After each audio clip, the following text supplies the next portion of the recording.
The darkness of space lit up with bright flashes as two alien fleets fought each other near the planet Kepler 442b.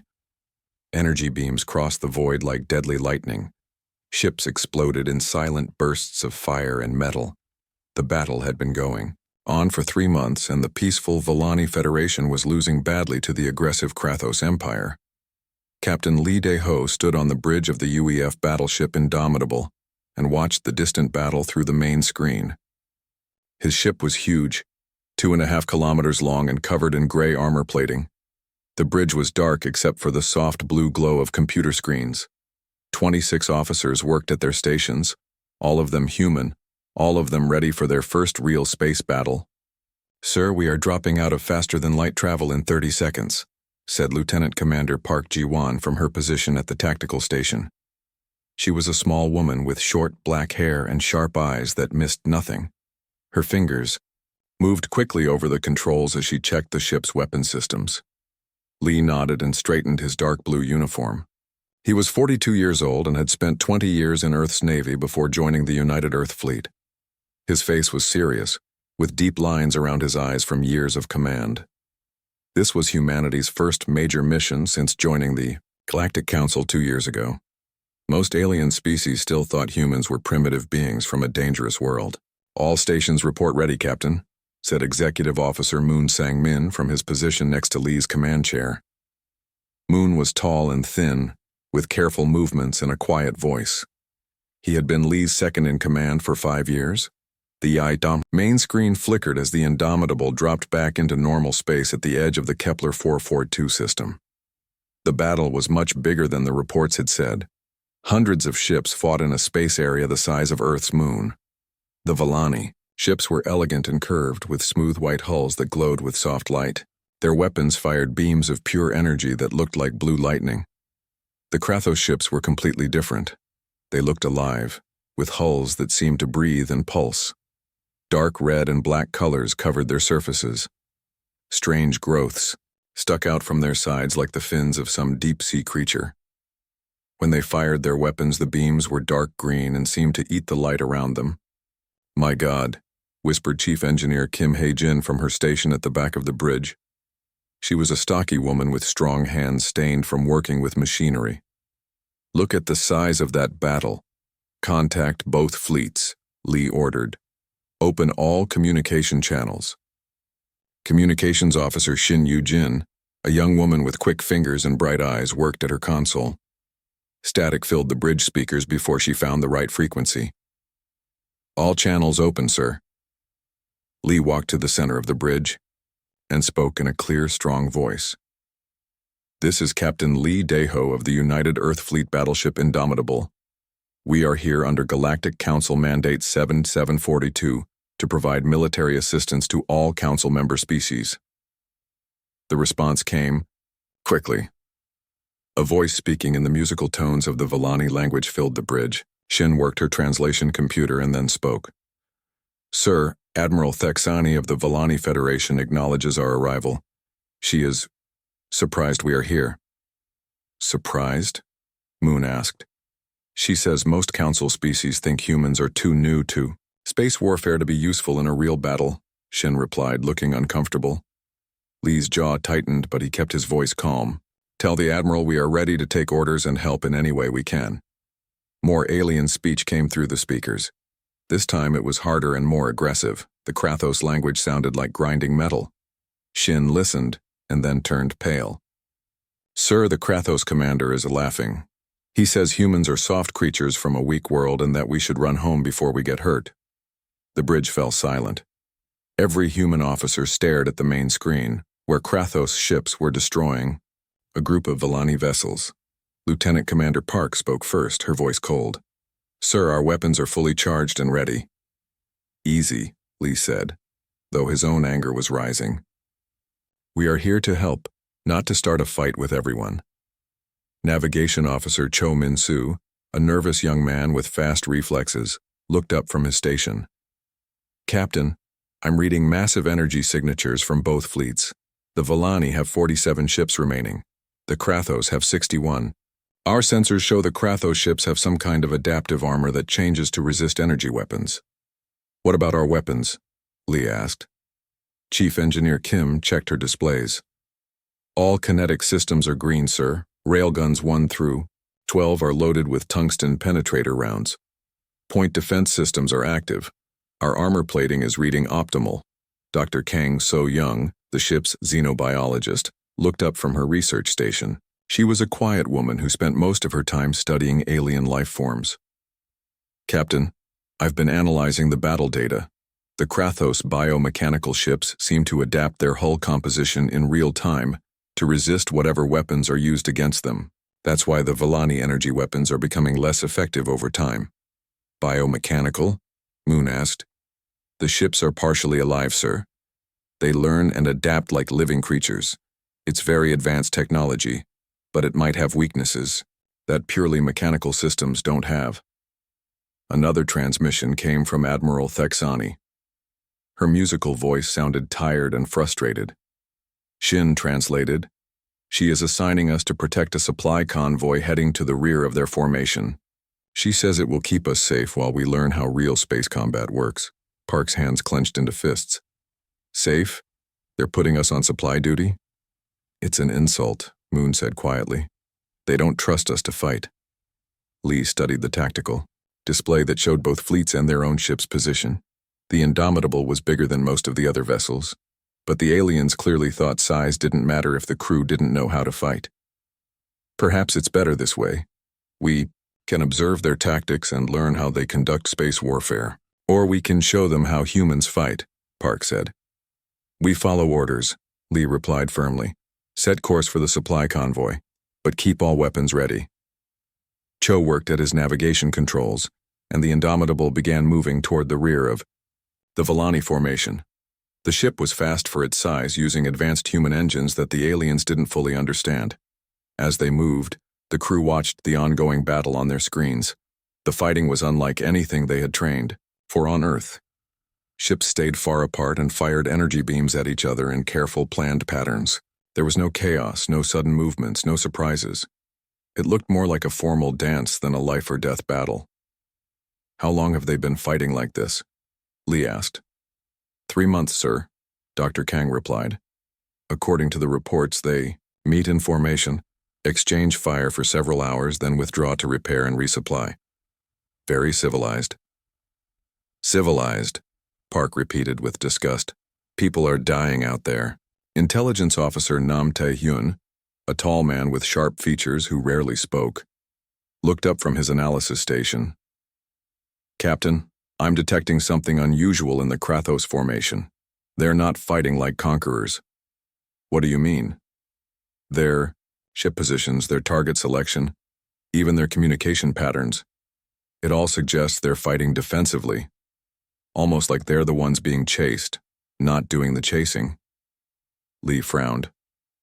That doesn't match the intelligence reports. The Council said the Krathos were expanding aggressively into Vellani space. I know, sir, but the data doesn't lie. They're scared of something. Before Lee could respond, alarms began sounding throughout the bridge. Sensor specialist Lim Dong-wook, a young officer with quick reflexes, called out from his station. Contact. 6 Krathos raiders breaking off from the main battle. They're heading straight for the supply convoy. The main screen switched to show 6 smaller Krathos ships moving fast toward a group of Vellani supply vessels. The supply ships were slow and had almost no weapons. They would be easy targets. The convoy is requesting immediate assistance, Shin reported. Admiral Thexani is ordering us to intercept. Lee looked at the tactical display. The Krathos ships were faster than the Indomitable, but they were smaller. Each one was about the size of an Earth destroyer, covered in the same biomechanical armor as the larger ships. Their weapons glowed with dark green energy. Time to intercept? Lee asked. 4 minutes at maximum speed, Cho replied. Weapons range? Park studied her displays. Our railguns have maximum effective range of 50,000 kilometers. Energy. Weapons on both sides seem to max out at about 30,000 kilometers. Lee made his decision. All ahead full. Signal the convoy to take evasive action. Charge all weapon systems. The Indomitable surged forward, its massive engines pushing the ship to speeds that impressed even the crew. The bridge vibrated slightly as the ship's artificial gravity worked to compensate for the acceleration. Kratos ships are now engaging the convoy, Lim reported. 3 supply ships have taken damage. Range to targets? 60,000 kilometers and closing. They're ignoring us, Park observed, even though we're clearly heading for them. Moon looked at the sensor readings. Maybe they don't consider us a threat. Their mistake, Lee said grimly. Park, prepare to fire as soon as we reach optimal range. Yes, sir. Loading tungsten penetrator rounds and guns 1 through. The Indomitable raced toward the 3 Kratos raiders at full speed. On the bridge, Captain Lee Daeho watched the tactical display as the distance between them shrank rapidly. The alien ships had never seen anything like this before. Every species in the galaxy fought space battles the same way. Stay far apart, fire energy weapons, and follow careful rules of engagement. 30,000 kilometers, Navigation Officer Cho Min-soo called out, his voice tight with tension. They're starting to fire. Dark green energy beams lanced out from the Kratos ships, but they were aiming where the Indomitable should have been if it followed normal combat patterns. Instead, Cho threw the massive battleship into a series of random turns that made no tactical sense to anyone except humans who had studied Earth's naval warfare. Their targeting computers can't track us, Lieutenant Commander Park Ji-won observed from the weapons station. They're programmed for predictable movement patterns. 20,000 kilometers, Cho reported. The bridge shook as a Kratos energy beam clipped their starboard armor plating. Minor damage to outer hull. Armor is holding. Lee gripped his command chair as the ship rolled to avoid another energy blast. Park, prepare for close-range engagement. Load all tubes with armor-piercing rounds. All guns loaded and ready, sir, Park replied. Her fingers danced over the weapon's controls. With deadly precision, she had trained for this moment her entire career, but no simulation could match the reality of charging into enemy fire. 15,000 kilometers, Cho announced. Sir, they're trying to scatter. I think we're scaring them. Executive Officer, Moon Sang-min looked at the sensor readings with surprise. The Kratos ships are breaking formation. They're not designed for close combat. The 3 enemy raiders were indeed spreading apart, trying to force the Indomitable to choose a single target, while the other 2 attacked from the sides. It was a smart tactical move that would work against any normal opponent. But humans had spent thousands of years learning to fight multiple enemies at once. Mr. Cho, continue straight for the center ship, Lee ordered. Don't deviate no matter what. Sir, the other 2 will have clear shots at our flanks, Moon warned. I'm counting on it, Lee replied with a cold smile. The Indomitable continued its charge without slowing down. The lead Kratos ship, realizing the human vessel wasn't going to turn aside, began firing everything it had. Green energy beams hammered against the battleship's armor plating, but the human-designed defenses held. The armor was made from composites that could withstand the heat of atmospheric entry and the impact of space debris moving at incredible speeds. 10,000 kilometers, Cho called out. Point of no return, sir. 5,000 kilometers, Park announced. Perfect range for kinetic weapons. Fire everything, Lee commanded. All 12 of the Indomitable's railguns fired simultaneously. The tungsten rounds crossed the space to the lead Kratos ship in less than a second. The biomechanical hull had tried to adapt to kinetic weapons, growing thicker and developing angular plates designed to deflect solid projectiles. But the adaptive armor couldn't change fast enough to stop rounds moving at 30% of light speed. The first 3 rounds punched through the ship's modified hull like it was made of paper. The next 3 hit the same area, widening the holes and destroying the ship's internal structure. The final 6 rounds hit different sections, turning the entire vessel into expanding debris. Target destroyed, Park reported with satisfaction. But the battle wasn't over. The 2 remaining Kratos ships had positioned themselves on either side of the Indomitable and were firing at close range. Their energy weapons, designed for long-distance combat, were much more dangerous at this proximity. The human ship's armor began to glow red-hot under the sustained bombardment. Damage report, Lee called out. Chief Engineer Kim Hae-jin's voice came over the intercom from the engine room. Hull breaches on decks 7 and 9. Emergency barriers are holding. Port armor plating is at 60% integrity. We can't take much more of this. Lee studied the tactical display. The two Krathos ships were staying in position, content to hammer his ship with energy weapons while staying out of range of the railguns. It was smart tactics, but they didn't understand human psychology. Mr. Cho, come about to port. Ramming speed. Sir? Cho's voice cracked slightly. You heard me. We're going to ram the portside raider. The bridge fell silent except for the sound of alarms and the hum of overstressed engines. Ramming was considered a desperate last resort by galactic combat standards. Ships were too valuable and crews too precious to waste in suicide attacks. But humans had a different relationship with risk and sacrifice. Moon leaned close to Lee's ear. Captain, at our current mass and velocity, ramming will destroy both ships. Not if we do it right, Lee replied. Mr. Cho, I want you to clip their engine section with our starboard bow. Cut them in half, but don't hit them dead center. Cho's hands moved over his controls with the skill of a master pilot. The Indomitable turned toward the Krathos ship, which immediately began taking evasive action. But the alien vessel was designed for long-range combat, not for the kind of close-quarters maneuvering that humans had learned from centuries of naval warfare. They're panicking, Dr. Kang So-young observed from her science station. Their biomechanical systems can't adapt fast enough to this kind of combat stress. The Krathos ship tried to turn away, but its movements were too slow and too predictable. The Indomitable's armored bow struck the enemy vessel's engine section at a glancing angle, shearing off the back third of the ship. The impact threw both vessels apart, but the human ship's stronger construction allowed it to survive while the Krathos raider broke apart and exploded. One more, Park announced, swiveling her weapons toward the final enemy ship. The last Krathos raider had apparently seen enough. Instead of continuing the fight, it began accelerating away from the battle at maximum speed.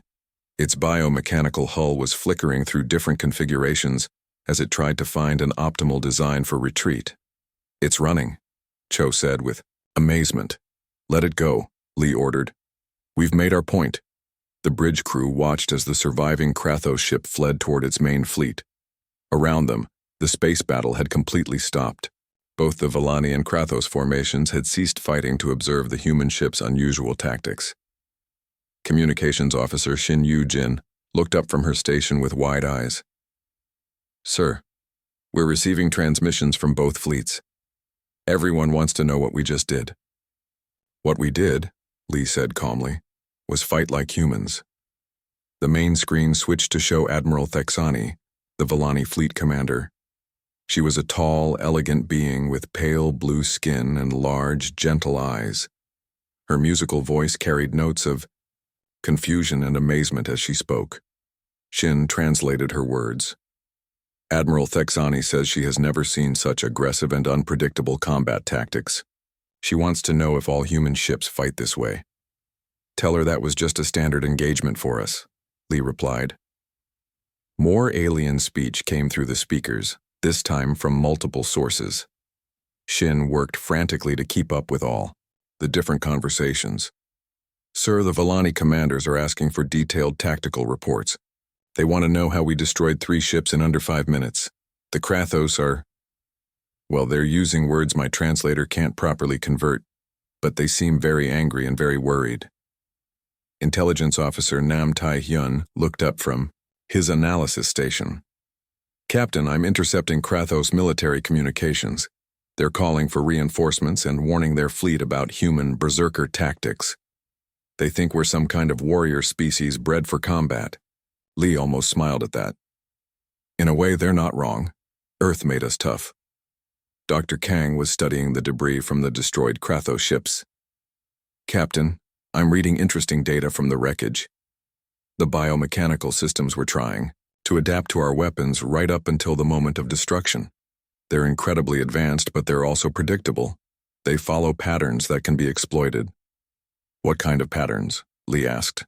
Well, for example, when we used kinetic weapons, their hulls developed angular armor to deflect projectiles, but that made them weaker against energy weapons.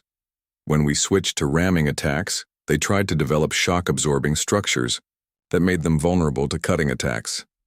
Chief Engineer Kim's voice came over the intercom again. Captain, damage control teams report all hull breaches are sealed.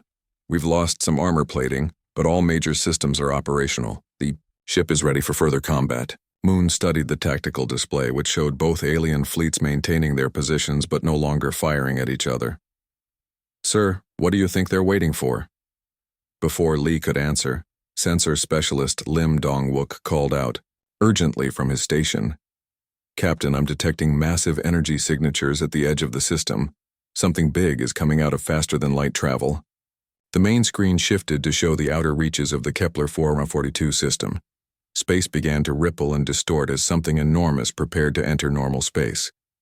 The energy readings were unlike anything the crew had seen before, far larger than any ship in either fleet.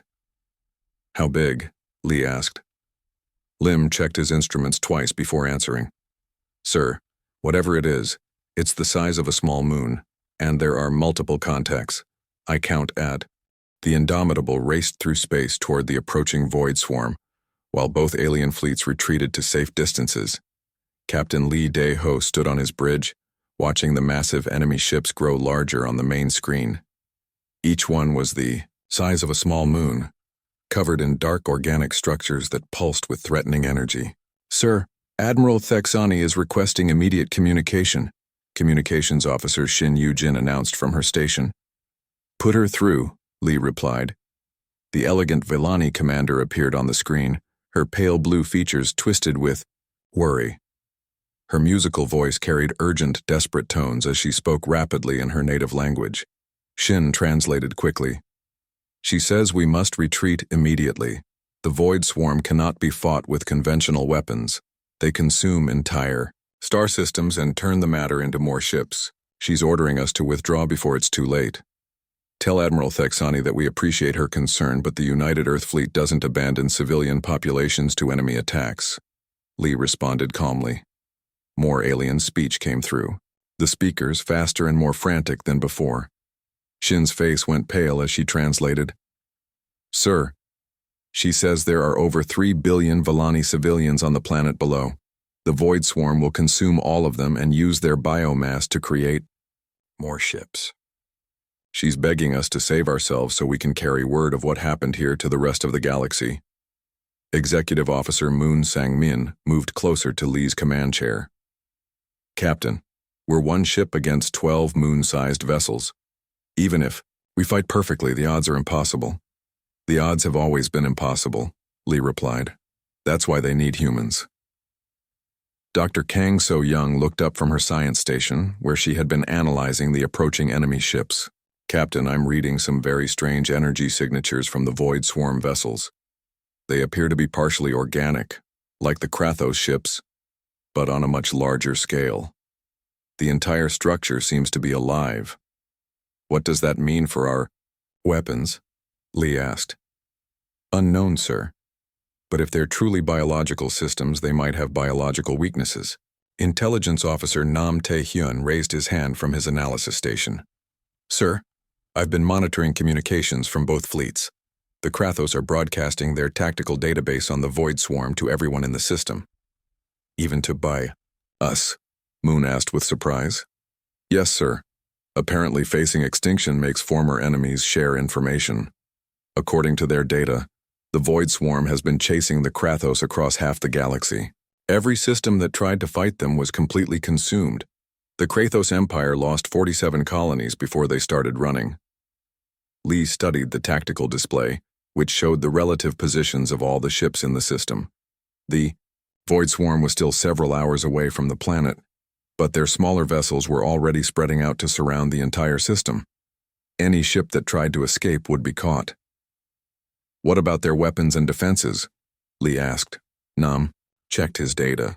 The Krathos reports say the void swarm ships use some kind of matter conversion beam that breaks down anything it touches into basic particles. Their hulls are incredibly thick and seem to regenerate damage automatically. Standard energy weapons have almost no effect. What about kinetic weapons? The Krathos never used kinetic weapons. According to their philosophy, deliberately damaging space with high-velocity projectiles is barbaric. Lieutenant Commander Park Ji-won looked up from her weapons station with interest. Sir, barbaric is our specialty. Before Lee could respond, alarms began sounding throughout the bridge. Sensor specialist Lim Dong-wook called out urgently, "Contact. Multiple small craft separating from the main void swarm formation. They're heading directly for us." The main screen zoomed in to show dozens of smaller ships, each one still the size of a large asteroid, breaking away from the massive motherships. They moved with organic, flowing motions that looked more like swimming than flying. "Time to intercept?" Lee asked. 18 minutes at current speed, Cho Min-soo replied. From the navigation station. "Sir," Dr. Kang said, studying her readings. "These smaller vessels appear to be scout units. They're probably trying to analyze our capabilities before the main fleet engages."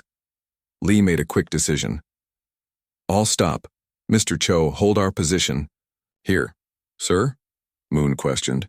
"If they want to study us, let them come close. Park, prepare all weapons, but don't charge them yet. I want these scouts to think we're helpless."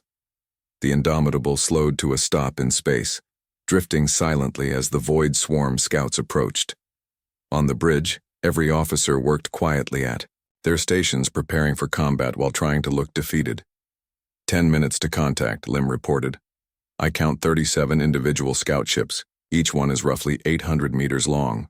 Chief Engineer Kim Hae-jin's voice came over the intercom from the engine room. "Captain, all systems are ready. Railguns are loaded with tungsten penetrator rounds. Engines can go from 0 to maximum acceleration in 4 seconds. "Excellent. Dr. Kang, what can you tell me about the scouts?" The xenobiologist studied her sensor readings carefully. "They're definitely organic, sir. I'm detecting what appears to be a nervous system running throughout each ship. They might actually be living creatures that have been modified for space travel." "Can living creatures think and react as fast as computers?" Lee asked. "Depends on the species, but generally no. Biological systems have to process information through neural networks, which takes time. They're probably very intelligent, but they might not be able to react as quickly as our targeting computers." That's what I was hoping to hear. The Void Swarm scouts continued their approach, spreading out into a formation that would surround the Indomitable. Their hulls were dark purple and black, covered in what looked like scales or armor plates. Strange appendages stuck out from their sides like the fins of some deep-sea creature. 5 minutes to contact, Lim announced. "They're slowing down. I think they want to examine us before attacking." "Let them get close," Lee ordered. "Wait for my command." On the main screen, the lead scout ship was now visible as more than just a dot. Its hull was covered in pulsing veins that glowed with soft light. Strange sensor organs stuck out from various points, turning to focus on the human vessel. "Sir," Dr. Kang said with fascination, "I'm reading massive neural activity from the lead ship. It's definitely studying us. The biological systems are trying to analyze our technology and capabilities." 2 minutes to contact, Lim reported. "Sir," Shin called out, "I'm receiving some kind of transmission from the scouts. It's not in any language my computer recognizes. Can you put it through the speakers?" A strange sound filled the bridge, something between a whale song and the noise of grinding metal. It rose and fell in patterns that seemed almost musical, but there was something deeply unsettling about the tones. "It's trying to communicate," Dr. Kang said. "Or maybe it's trying to understand how we communicate." 1 minute to contact, Lim announced. "All scout ships are in position around us." Lee gripped his command chair and prepared to give the order that would start the real battle. The scouts had moved exactly where he wanted them, close enough for the Indomitable's weapons to be devastatingly effective, but spread out enough that they couldn't all target his ship at once. 30 seconds, Lim called out. The alien song from the scouts grew louder and more complex. Dr. Kang was recording everything, but her face showed growing concern. "Captain, I think they're not just studying our technology. They're studying us. Our biology, our psychology, our behavior patterns." "Then let's give them something to study," Lee said grimly. "All weapons, fire at will." The Indomitable's railguns roared to life, sending tungsten rounds racing toward the surrounding scout ships at incredible speed. The biological vessels had been expecting energy weapons or missiles, something they could see coming and adapt to. They were not prepared for solid projectiles moving at 30% of light speed. The first volley destroyed 6 scouts instantly. The tungsten rounds punched through their scaled hulls like they were made of tissue paper, creating massive internal damage that the biological systems couldn't repair fast enough. Direct hits on targets 1 through 6, Park reported with satisfaction. They're completely destroyed. But the remaining scouts were already adapting. Their hulls began changing, growing thicker and developing angular plates designed to deflect solid projectiles. At the same time, they began firing their own weapons, beams of dark energy that seemed to eat light itself. Evasive maneuvers, Lee ordered. Don't let them get a lock on us. Cho threw the Indomitable into a series of random turns that would have been impossible for the massive ship, if not for its advanced human-designed engines. The Void Swarm energy beams missed their target, striking empty space instead. Second volley, fire, Lee commanded. Another 12 tungsten rounds flew toward the scouts, but this time the results were different. The biological ships had adapted, their armor to deflect kinetic weapons, and several rounds bounced off without causing serious damage. They're learning, Dr. Kang observed. The biological systems are adapting to our tactics in real time. Then we changed tactics, Lee replied. Park, switch to explosive rounds. Target their sensor organs. Switching ammunition, Park confirmed. Loading high-explosive tungsten rounds. The third volley was aimed not at the combined fleet of human, Villani, and Krathos ships formed a defensive line between the Void Swarm and the planet below. Captain Lee Daeho stood on the bridge of the Indomitable, studying the tactical display that showed their desperate situation. 47 Villani ships, 38 Krathos vessels, and 1 human battleship faced 12 massive Void Swarm motherships, each one the size of a small moon. Sir, the alien commanders are requesting a strategy briefing. Communications Officer Shin Yu-jin reported from her station. Put them through, Lee replied. The main screen split to show Admiral Thexani of the Villani Federation and Commander Vex Moth of the Krathos Empire. The elegant Villani looked worried but determined, while the reptilian Krathos commander showed the scars of many battles on his scaled face. Admiral Thexani spoke first, her musical voice carrying notes of hope and desperation. Shin translated. She wants to know our battle plan.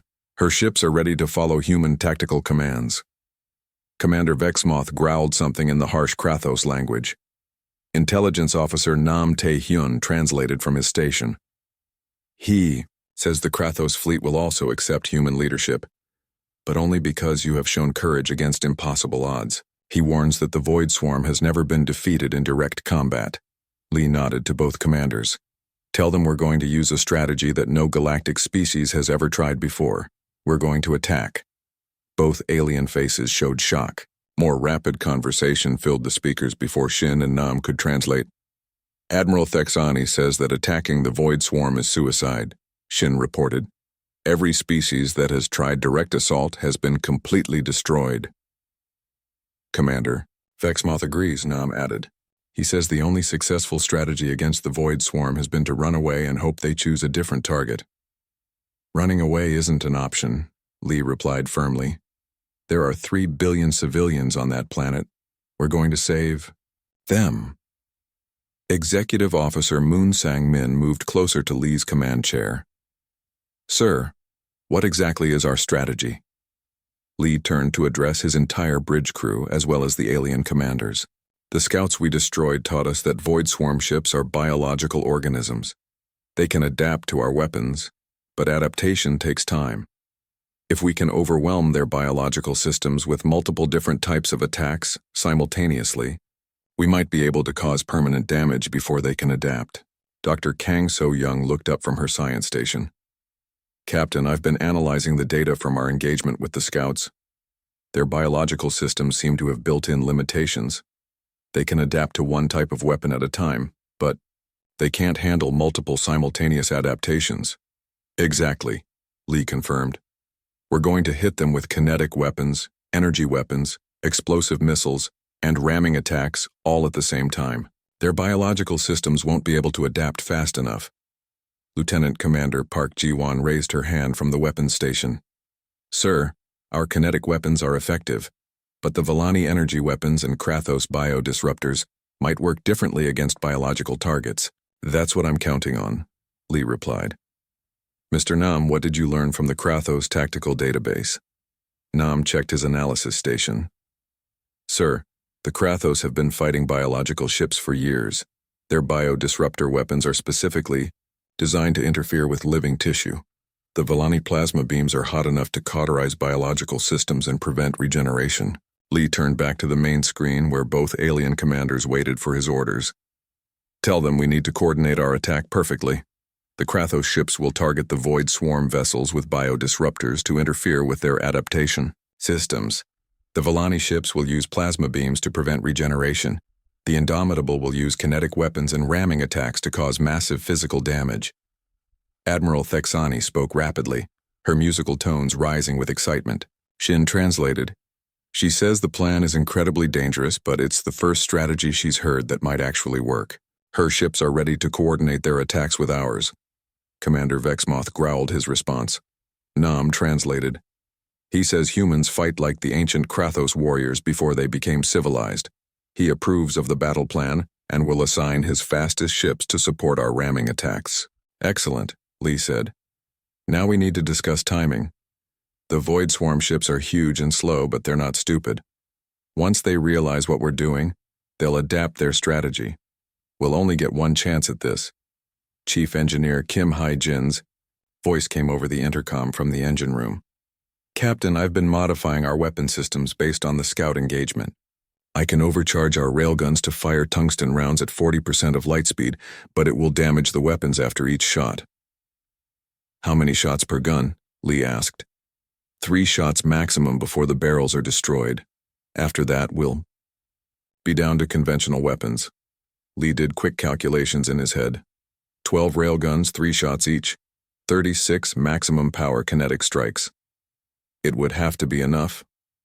Do it, Lee ordered. Prepare all weapons for overcharged firing. Sensor Specialist Lim Dong-wook called out from his station. Sir, the Void Swarm main fleet is 20 minutes out. They're maintaining formation but beginning to charge their matter conversion weapons. What's the range on those weapons? Lee asked. Dr. Kang checked her readings. Based on the energy signatures, approximately 50,000 kilometers. Much longer range than our kinetic weapons. Then we'll have to get close, Lee replied. Mr. Cho, plot an intercept course for the lead Void Swarm ship. Best speed. Navigation Officer Cho Min-soo's hands moved over his controls. Course plotted. Sir, time to intercept at maximum acceleration, 18 minutes. All ships, this is Captain Lee Dae-ho, Lee announced on the fleet-wide communication channel. Execute battle formation Alpha.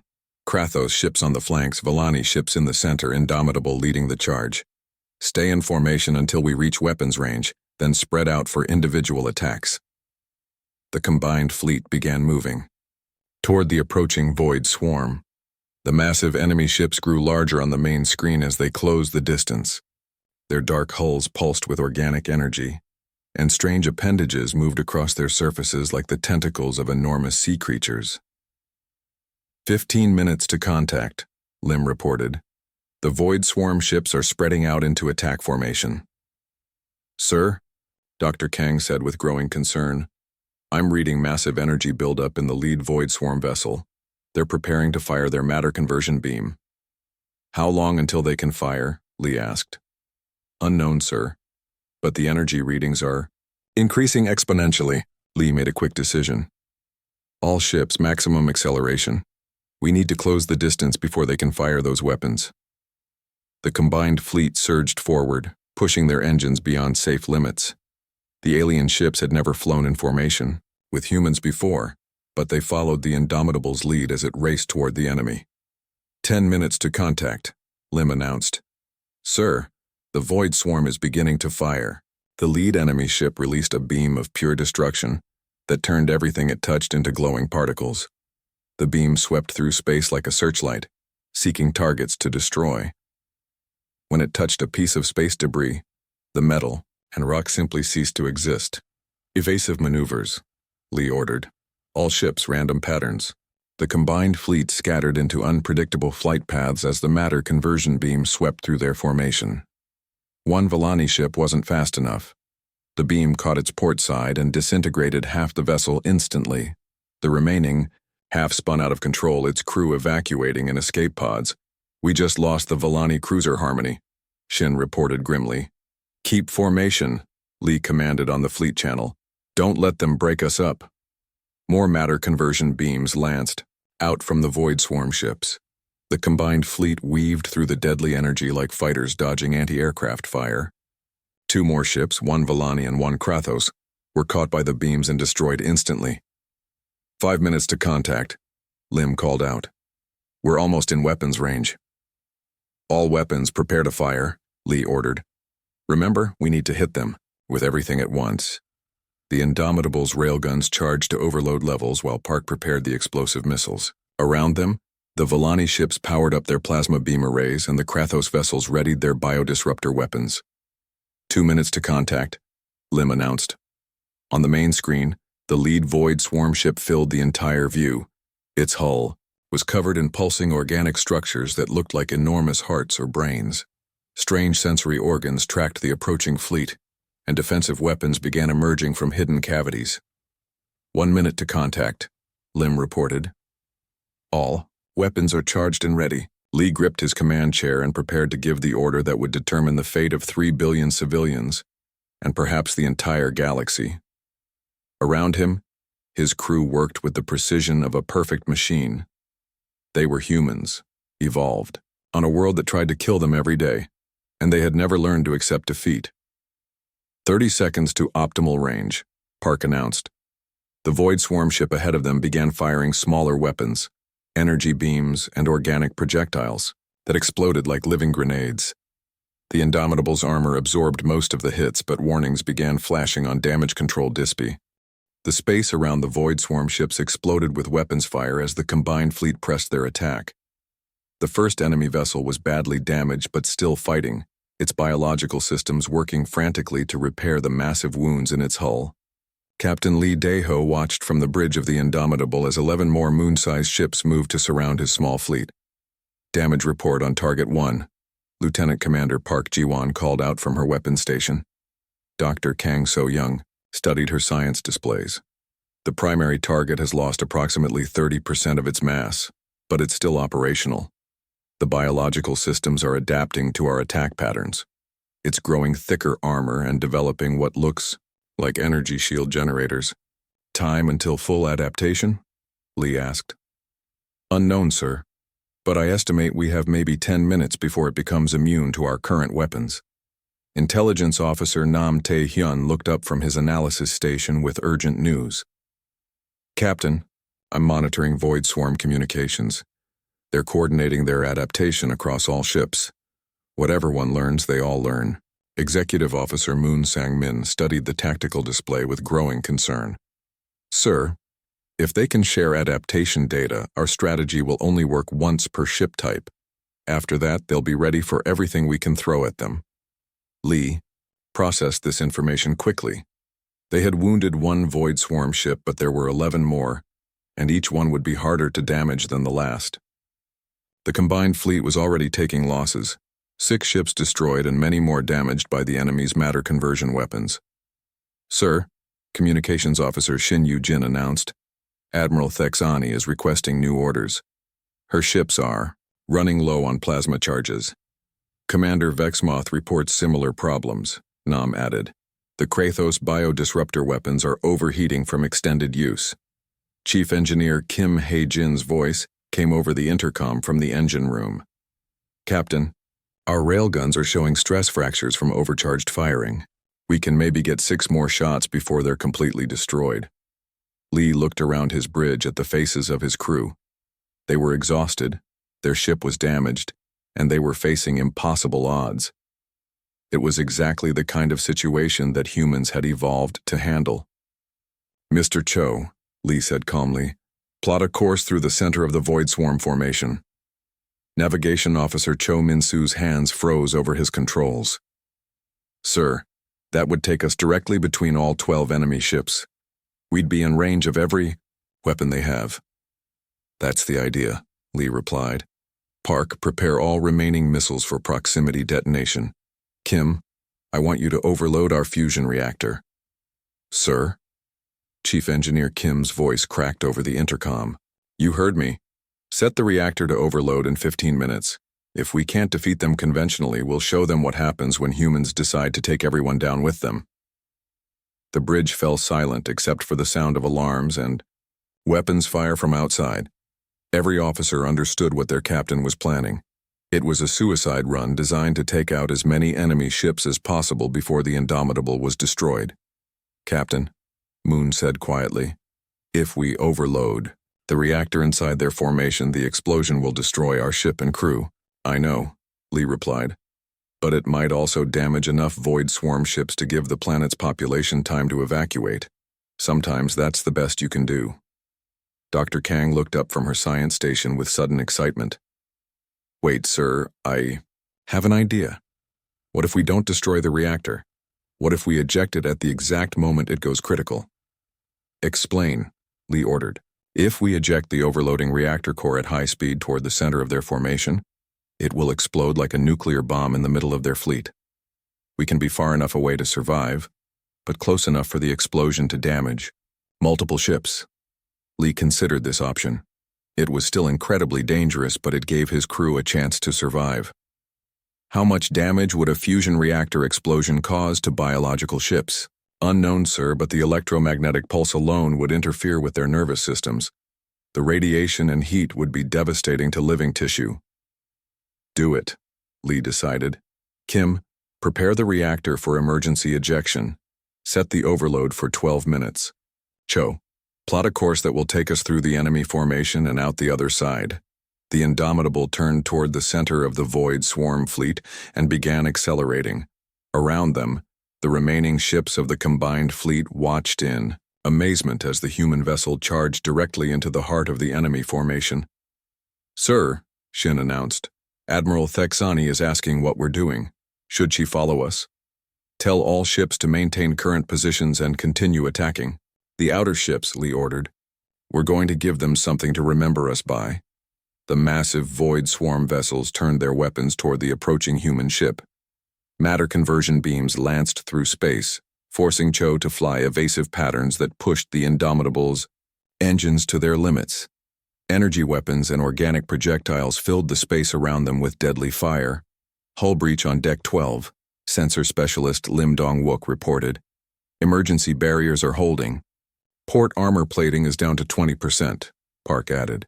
We can't take much more of this. 8 minutes to reactor ejection, Kim announced over the intercom.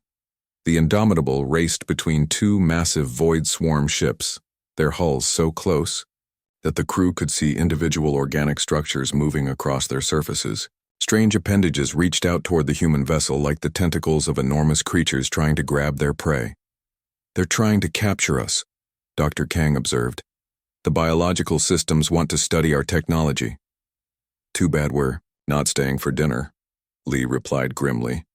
Mr. Cho, increase speed. Get us to the center of their formation. 5 minutes to reactor ejection, Kim reported.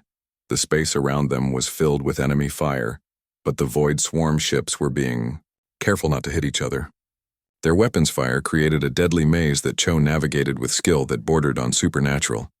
The Indomitable twisted and turned through the barrage, taking hits but staying intact. We're at the center of their formation, Cho announced. Lee looked at the tactical display, which showed their ship surrounded by 12 massive enemy vessels. It was exactly where he wanted to be. All ships, this is Captain Lee Dae-ho, he announced on the fleet-wide channel. In 30 seconds, we're going to show the Void Swarm why humans are the most dangerous species in the galaxy. Take cover and prepare for massive electromagnetic interference. 2 minutes to reactor ejection, Kim announced. Mr. Cho, come about and head for the edge of the formation. Maximum acceleration. The Indomitable turned and began racing toward open space. Behind them, the Void Swarm ships realized that something was wrong and began pursuing the human vessel with increased urgency. 1 minute to reactor ejection, Kim reported. All stations, prepare for emergency ejection, Lee ordered. The reactor core was housed in the center of the ship, surrounded by heavy shielding and magnetic containment fields. Ejecting it while it was overloading would require precise timing and perfect coordination. 30 seconds, Kim announced. Ejection tube is ready, Park reported from her weapons station. 10 seconds, Kim called out. Eject the reactor core, Lee commanded. The Indomitable's rear cargo bay opened and powerful magnetic fields hurled the overloading fusion reactor toward the center of the void swarm formation. The metal cylinder tumbled through space, its containment, fields flickering as the fusion reaction built toward critical levels. Core ejected, Park announced. Time to detonation, 15 seconds. All hands brace for shockwave, Lee ordered over the ship's intercom. The fusion reactor exploded in a ball of nuclear fire that lit up the entire star system. The electromagnetic pulse knocked out half the electronics on both the human ship and the void swarm vessels. The heat and radiation washed over the biological ships like a tide of destruction. When the light faded, 4 of the 12 void swarm ships were completely destroyed, their biological systems unable to survive the nuclear fire. 3 more were badly damaged, their hulls cracked and bleeding strange fluids into space. The remaining 5 ships were intact but clearly stunned by the unexpected attack. Damage report, Lee called out as his crew worked to restore their systems. Multiple hull breaches, but all are sealed. Lim reported. Main engines are offline. Life support is running on backup power. Weapons status? Railguns are destroyed, but conventional weapons are still operational, Park replied. On the main screen, the surviving void swarm ships were beginning to retreat toward the edge of the system. Their biological systems had been damaged by the electromagnetic pulse, and they were no longer coordinating their attacks effectively. Sir, Dr. Kang said with amazement, they're withdrawing. The void swarm is actually retreating. Communications filled the bridge as both Valani and Krathos ships reported the enemy withdrawal. Admiral Thexani's musical voice carried notes of pure joy as she spoke. Shin translated with tears in her eyes. She says no one has ever forced the void swarm to retreat before. The human ship has achieved the impossible. Commander Vexmoth's harsh voice was filled with what sounded like respect. Nam translated. He says humans fight like the ancient gods of war. He requests permission to add the Indomitable's battle record to the